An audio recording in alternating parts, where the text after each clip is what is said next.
It's funny, like, when you think about how much we try to understand what's going on in babies' minds, Mm, even before they can talk to us. yeah, Like, even just think about that Korean tradition where they, like, predict a baby's destiny based on what object they pick up. right. It makes you wonder, how much are they actually learning right from the start? It really is a fascinating question, and I think it really speaks to our kind of like endless fascination with infant cognition. Yeah. And so that's exactly what we're going to be diving into today. We're Right. going to be looking at chapter 6 from Name of Textbook. Okay. And this chapter really dives deep into those first 2 years of life, Uh-huh. which is, as we know, such a critical period for cognitive growth. Yeah. So our mission today is to uncover the key theories and research findings that kind of shed light on how babies think and learn. Okay, so the chapter starts off by kind of challenging this old view of babies as just passive beings. Yeah. And it proposes that they actually have these, like, eager minds that are actively seeking out knowledge from day one. Absolutely. It's almost like these little scientists, right? Yeah. Constantly experimenting, gathering data about their surroundings. Yeah. And think about it. They Yeah. can't ask questions, they can't read, so they're really relying on their senses, Yeah. listening, observing, Right. really intently to make sense of everything. And the chapter mentions how they're, like, especially drawn to human voices. Uh-huh. And even, like, early on, they can distinguish sounds from different languages. It's incredible, yeah. They Yeah. can differentiate between sounds. Uh-huh. But then by their first birthday, Yeah. they actually start focusing more specifically on the sounds of their native language. Okay. So it's like this really remarkable shift Yeah. where their brain's becoming more specialized, Yeah. kind of fine-tuning for the language that they're going to be using. So it's not just, like, passive listening. Yeah. They're really choosing what to focus on. And speaking of that kind of, like, active learning, Yeah. there's that thing babies do where they follow your gaze. Gaze following. Yes. Yeah. It's like they instinctively know that what you're looking at is important. Right. It's incredible. It's Yeah. like they know there's something interesting there. Yeah. And we used to think it was purely a learned behavior. Yeah. But more recent research suggests that there might be like an innate component. Really? Yeah, like even without any explicit prompting, Wow. they'll follow your gaze if they can tell that you're interested in something. So again, kind of like the nature and nurture working together there. Absolutely. It's this interplay. Yeah. That's so fascinating. So it's like they're predisposed to do it, Yeah. but then their environment kind of shapes how it actually develops. Oh, right. So that brings up another question. Do babies, like, have a certain kind of, like, innate understanding of physics? It's a great question. Yeah. And this is where it gets really interesting. Okay. There is research that suggests that babies Yeah. might be born with at Yeah. least a basic understanding of how the world works. Wow. Like, for example, if they see like a ball suddenly disappear, Yeah. they'll often show surprise as if they already have this kind of like expectation Yeah. that objects shouldn't just vanish. So, like, almost like they have some idea of object permanence, but not quite. Yeah, not quite object permanence, but at least a grasp of cause and effect. Okay. And this kind of like feeds into this idea of core knowledge. Core knowledge. Yeah. Okay. So the idea that babies might actually come into the world with this kind of basic, like foundational Yeah. knowledge about the physical world. So it's almost like they're, like, pre-programmed Yeah, in a way. with these certain understandings. Yeah, and this core knowledge Okay. then helps them learn new things more quickly as they interact with their environment. It's like having a head start Right. in the learning game. And speaking of things that they might be pre-programmed for, Yeah. we know babies are incredibly good at recognizing faces, Right. particularly from their own ethnic group. Yeah. But, and this is really important to emphasize, Yeah. this isn't about prejudice. It's Right. really about familiarity. Okay. The more diverse the faces that they see, Yeah. the better they become at recognizing individuals Right. across different ethnicities. Okay. There was this fascinating study Yeah. where they showed babies pictures of monkey faces. Uh, And the babies who heard the names of each monkey Yeah. were much better at recognizing them later on. Oh, wow. So it just highlights the role of experience, Yeah. even in something that seems as innate as face recognition. So again, that, like, nature and nurture Yeah. kind of coming together. It's a recurring theme Yeah, throughout definitely. all of this. But, like, how does all this learning actually unfold over time? Right, that's the big question. And Yeah. that's where Piaget comes in. Piaget, okay. Jean Piaget, Okay. who is really like a pioneer Yeah. in child development. Uh-huh. He proposed 6 stages Dude. of cognitive development Uh-huh. that happened in those first 2 years of life. Okay. And he called this sensory-motor intelligence. Sensory-motor intelligence. Okay. So essentially how babies are using their senses and their motor skills to make Yeah. sense of the world. Okay. And what's really cool is that these stages aren't random. Right. They build upon each other in this really intricate way. Yeah. And the book breaks them down into these 3 pairs. Okay. And it starts with primary circular reactions. Okay, so primary circular reactions. Yeah. And this seems to be all about babies exploring their own bodies. Their own bodies. Yeah. So like stage 1, it's Yeah. all about reflexes. Reflexes. Like Okay. sucking and grasping and staring. It's like they're figuring out, Yeah. okay, how does my body even work? Right. And then stage 2 is where they start adapting those reflexes and coordinating them in new ways. Oh, So a simple example would be like how they suck on a pacifier differently than they suck on a nipple. Okay. Yeah. So they're already starting to differentiate and make these adaptations. So those early experiences are already shaping their behavior then. Absolutely, yeah. That's just it. And then the next pair Yeah. are called secondary circular reactions. Secondary circular reactions. And here, the focus shifts outwards. Outwards. It's about how they're interacting with the world around them. Okay. So stage 3 is where they start making interesting sights last. Okay. So they realize, hey, if I shake this rattle, Right. it makes a cool sound. Right. If I like bang my hands on the table, Yeah. it makes a loud noise. So it's like this kind of like awareness of their impact on the world. Gotcha. And then stage 4, they become even more goal-directed. Okay. So they start understanding cause and effect a little bit better. And you might see them like put their mom's hands together to try to get her to play patty cake. Oh, wow. So it's this real intentional behavior. Okay. And it's also around this time that we start seeing object permanence emerge. Object permanence, yeah. That's the big one. The like understanding that things still exist even when they can't see them. Exactly. You Like know, peekaboo. like peekaboo. When they're like so excited that you came back. Right. Wow. And, you know, Piaget initially thought that this didn't develop until around 8 months or so. Yeah. But more recent research using techniques like brainwave analysis Wow. suggests that they may actually grasp this concept much earlier. Really? Yeah, it just shows how much Yeah. we're still learning about these little brains. So there's so much happening under the surface that we don't even realize. Absolutely. So we have them like exploring their own bodies Yeah. and then interacting with the world. So what's the final pair? Okay, so the final pair of stages, this is where things get even more interesting. Okay. They're called tertiary circular reactions. Tertiary circular reactions. Okay. And this is where they become little experimenters. Little scientists. Exactly. Stage 5. Yeah, so stage 5, Okay. they're trying out different actions to see what will happen. Oh, that's so cool. It's all about exploration and testing boundaries. Yeah, yeah. And then in stage 6, Yeah. we see this emergence of mental combinations. Mental combination. So they're not just like acting on impulse anymore. Exactly. Okay. It's like they're forming these mental representations of things. Okay. Planning their moves. Okay. And they even start engaging in like early pretend play. Okay. So they can remember what they've seen Right. and then imitate it later on, Wow. which Piaget called deferred imitation. So they're becoming more sophisticated in their thinking. Absolutely. Yeah. They're using their memory, their imagination Yeah. to understand and interact with the world. It's incredible. And I think, you know, Piaget's stages Yeah. really offer us this valuable framework for Yeah. understanding this incredible cognitive journey that Yeah. babies go on in those first 2 years. It really does make you appreciate how much those little brains are working. It really does. We've covered a lot. We Yeah. talked about like their innate knowledge, Yeah. stages of sensor and motor intelligence. Right. But there's another huge component that we haven't touched on yet. Language. Language. Mm-hmm. It's arguably one of the most important aspects of cognitive development. Uh-huh. And in those first 2 years, babies make such remarkable strides Right. in their language journey.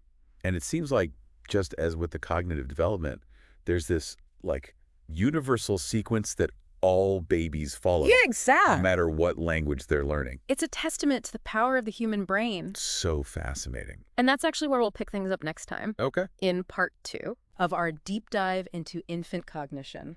Awesome. So welcome back to our deep dive into infant cognition. Yes, so before we jumped into the stages of cognitive development, we were talking about how babies are these incredible little learners right from the start. Yeah. And I think one of the most remarkable things is like how they acquire language. It really is incredible. Yeah, when you think about it. It's mind-blowing. Yeah. And, you know, the chapter really highlights this universal sequence Yeah. of language development that we see across cultures Yes. and languages, Yeah. which is just a testament to, the power of the human brain. Yeah, it all begins with those early cries and coos, Right. which might not sound like much to us, Right. but they're actually the foundation of communication. They are. Yeah. They're really the building blocks. And even at that early stage, Yeah. their brains are already attuned to human voices and the sounds of language. It's like they're preparing for, The symphony of speech that is to come. The book mentions how, by around 7 months, they even start recognizing distinctive words like bottle, doggy, or, mama. Yeah. It's like they're already building this mental dictionary Yeah. They're absorbing so much. before they can even speak. What's And that? then comes the babbling, that adorable phase, Oh, babbling. where they start repeating syllables like ma or da-da-da. It's so cute. Yeah, And it's not just cute. yeah, It's a crucial step right. in language development. Yeah, the chapter points out that it's experience expectant, Yeah. meaning all babies do it, no matter their culture or the language they're exposed to. Exactly. It's this universal language of babies. Yeah, And, what's so fascinating yeah. is that parents and caregivers naturally respond to those babbles. Uh-huh. And it creates this loop of interaction that reinforces language learning. Yeah, yeah. So, it's just amazing how those early exchanges. Can really shape that foundation Yeah. for communication. But it's not just about sounds, right?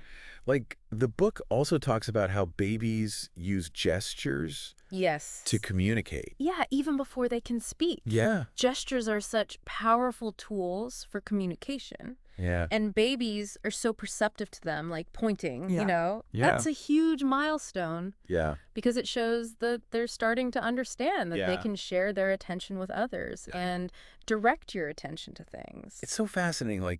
The chapter even mentioned, some parents teach their babies baby signs Right? to help them communicate, before they can speak. Yeah. Do you think that actually helps, speed up language development? That's a great question. Yeah. The research on that is still a little bit mixed. Okay. I mean, certainly baby signing can be a wonderful way to enhance communication. Right. And bonding between parents and babies because it allows babies to express their needs and thoughts Right. even before they have the words. It makes you realize, how much they want to communicate, It do. even when they can't. Yeah.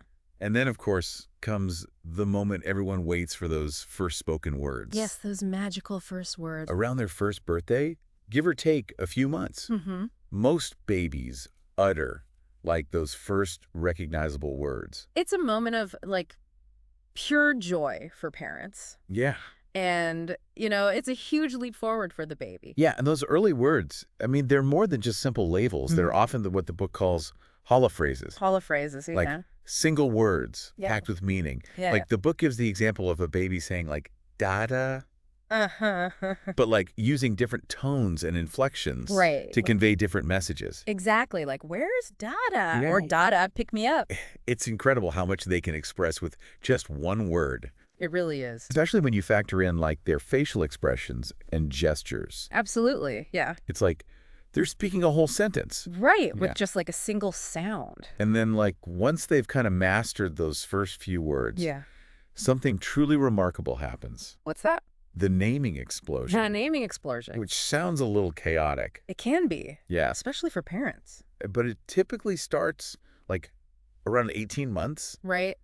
and suddenly their vocabulary just expands It explodes. at an unbelievable rate. Yeah, it's they've discovered that everything has a name. Yeah. And they're determined to learn them all. So they're not just learning random words. They're actually trying to make sense of the world around them. Exactly. Yeah. It's they're building this mental map of their world Yeah. and labeling everything they encounter. Right. And a lot of those early words are nouns. Nouns, okay. The names of, people and Yeah. places and things.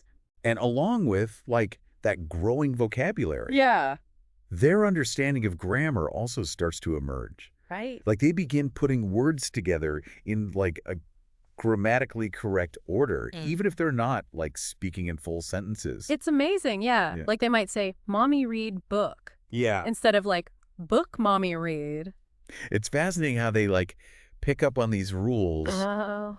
without any formal instruction. Right. It's just kind of like Right. wired in there. Yeah. Yeah, it's incredible. Which kind of brings us to the question of like, how exactly do babies learn language? Right. That's the big question. The chapter goes into some of the major theories, It does. like behaviorism, Yeah. sociocultural theory, Uh-huh. and nativist theory. Yeah. So how do we even begin to unravel this mystery? Yeah. Well, each theory offers kind of like a unique perspective. Okay. So let's start with behaviorism. Okay, behaviorism. So behaviorism really focuses on learning through reinforcement. Hmm. So for example, Yeah. when a baby babbles Uh-huh.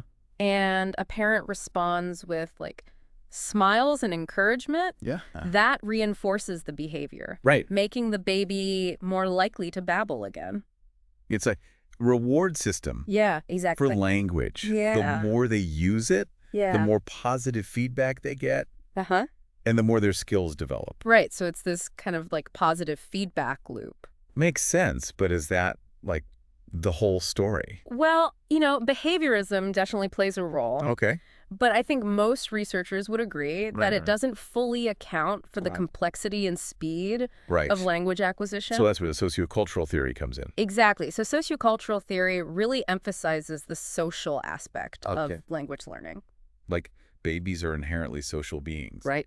And they want to connect with those around them. Exactly. So it's not just about, mimicking sounds. It's Yeah. about understanding the meaning behind those sounds. Right. And using language as a tool to build relationships Yeah. and engage with their world. And like it also brings up some interesting points about like screen time. Right. It does, yeah. Yeah. So, there's been a no. lot of concern Right. about the potential impact of screen time on language development.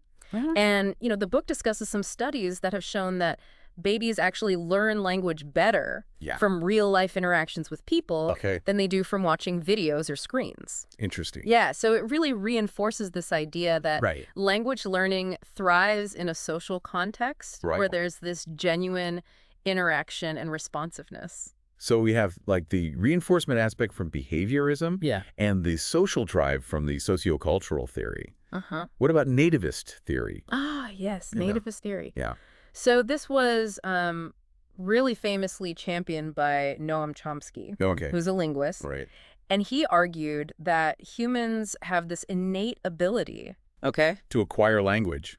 So, it's built in. Yeah, he called it the language acquisition device, or LAD for short. So they're born with, a language blueprint in their brains. That's the basic idea. Wow. Yeah, and he believed that this LAD explained why children all over the world Huh? exposed to different languages Yeah. still follow this kind of like similar developmental trajectory when Yeah. it comes to language. Okay. So it's a fascinating concept, Yeah. but it's also been met with some debate, Okay. in the field. So, which one is right? That's the thing, right? Yeah. It's like, it seems like each theory has some evidence to support it. They do. Yeah. And I think, many experts believe that it's not a matter of like Right. one theory being completely right or wrong, Right. but rather that language development is likely influenced Yeah. by a combination of factors, Okay. including biology, Right. environment, Yeah. and those all-important social interactions. It's like a symphony orchestra. I love that. All these different elements coming together Yeah. to create like a harmonious whole. Beautiful analogy. So the brain might be wired for language, Yeah.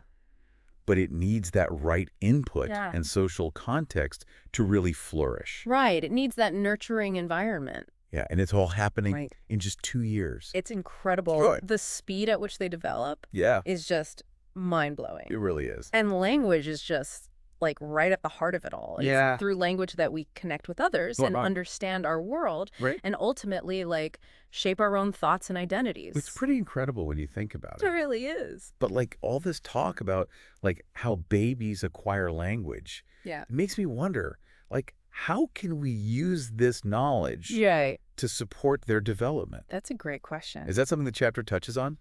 It does, yeah. Okay. In the next part, We'll delve into some of the practical applications of all this knowledge, like how understanding infant cognition can help us better interact with Okay. and support the babies in our lives.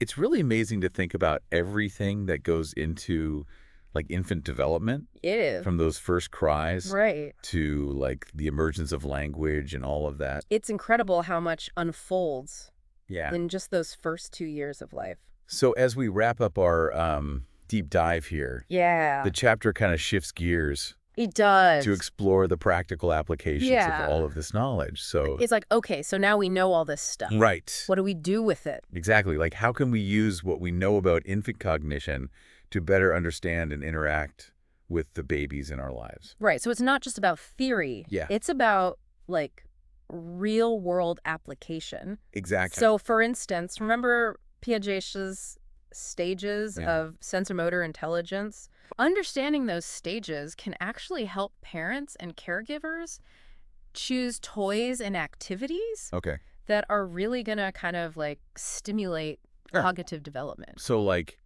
knowing that a baby's in that, like, making interesting sights last stage and that they love to see things happen, Yeah. it would encourage you to, like, give them toys that they can, Oh, shake, rattle, or, manipulate in different ways. right. Exactly. Hmm. Meet them where they are developmentally Uh-huh. and provide experiences that foster that natural curiosity. Right. And same for language development. Yeah, right. great. Like knowing the typical progression of those milestones Yeah. can help parents like track their baby's progress Yeah. and identify any potential areas Right. where they might need extra support. But it's important to remember Yeah. that there's a wide range of variation Yeah, of course. in language development. Right. So some babies are just like chatterboxes right from the start. Yeah. And others take a little bit longer to Yeah. find their voice. And the book emphasizes that like comparison isn't helpful. No, not at all. Like every baby develops at their own pace. Absolutely. Which is totally normal. And it's really about celebrating those individual milestones Yeah. and focusing on creating that language-rich environment Right. that encourages communication. Like talking to babies, singing to them, reading to them, Yeah, exactly. even if they don't seem to understand yet. It all makes a difference. It really does. Yeah. It's not just about the quantity of language, though, right? It's also about the quality of the interaction. Exactly. Like the chapter